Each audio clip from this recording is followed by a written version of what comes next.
Hello বন্ধুরা, তোমরা কেমন আছো? আশা করি ভালো আছো।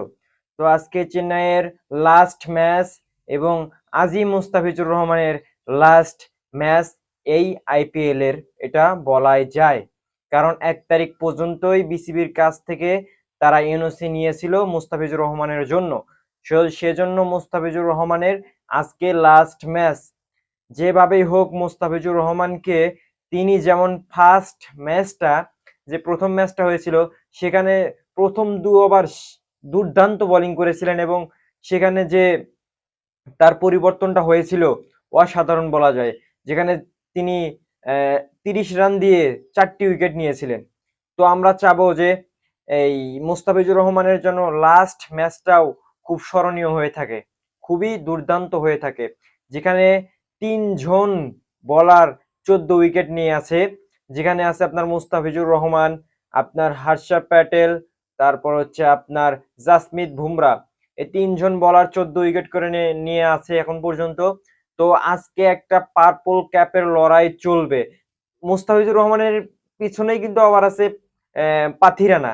তারও কিন্তু একটা চান্স আছে। সে যদি 3 উইকেট নিতে পারে তাহলে সবার আগে চলে যাবে। আর মুস্তাফিজ যদি দুটি নিতে পারে আর পাথিরানা যদি দুটি নিতে পারে, তারপরেও কিন্তু মুস্তাফিজুর এগিয়ে থাকবে। তাহলে মুস্তাফিজুর রহমান পার্পল ক্যাপটা নিয়েই তিনি দেশে ফিরবেন।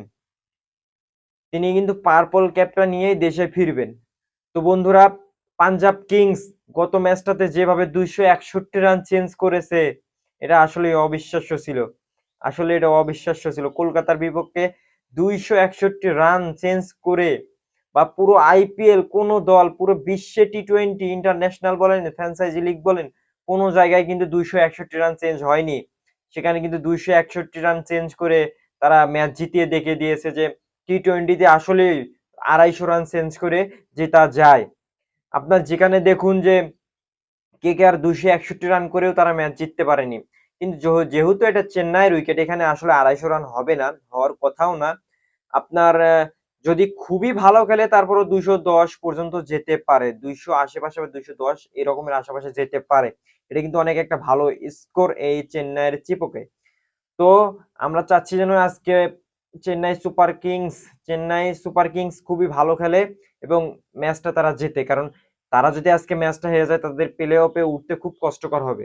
আর পাঞ্জাব কিংস, তারা তো গত ম্যাচে যেভাবে ফর্মে এসেছে, তাদের ওপেনার জনি বেয়ারস্টোর তিনিও ফর্মে এসেছেন, দুর্দান্ত খেলতেছেন। তারপর আর একজনের কথা না বলতে নয়, যাকে তারা ভুল করে নিয়েছে, বলেছেন পাঞ্জাব কিংসের মালিক যাকে বলেছে বলেছে তাকে আমরা ভুল করে নিয়েছি। আমরা নিতে চাইছিলাম কম বয়সী, কিন্তু নিয়েছি বেশি বয়সী। এই সেই শশাঙ্ক সিং, একা হাতে দুইটা ম্যাচ জিতিয়েছেন তিনি। বলতে হবে কিন্তু পাঞ্জাব কিংসকেও কিন্তু দুর্বল ভাবে নেওয়া যাবে না।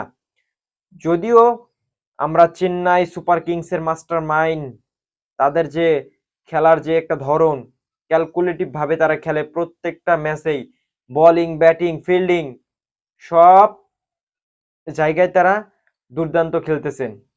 যেখানে আপনার রবিন রাসিন্দা আছে, ড্যারেন মিসেল আছে, আপনার হচ্ছে মঈন আলী আছে, ঋতুরাজ গাইকোয়াড আছে, এম এস ধোনি আছে, মুস্তাফিজুর রহমান পাতিরানা, এরা যারা আছে এরা আসলে খুব দুর্দান্ত প্লেয়ার।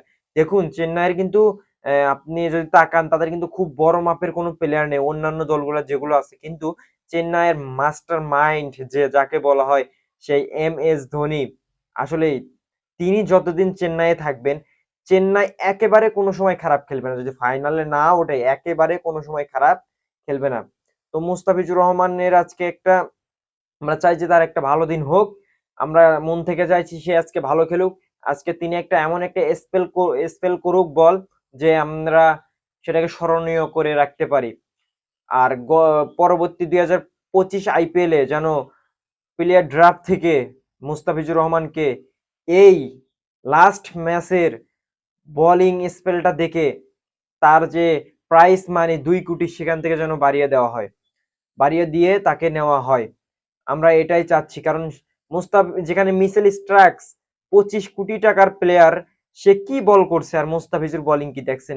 হয়তোবা একটা ম্যাচ মানুষের খারাপ যেতেই পারে, প্রত্যেকটা প্লেয়ারই খারাপ ম্যাচ যায়, খারাপ দিন যায়। মুস্তাফিজুর ওই দিন গেছে, যদিও তার লেন্থ খুব একটা ভালো ছিল না, যদিও এটা আসলে মানতে হবে, তার লেন্থ খুব একটা ভালো ছিল না।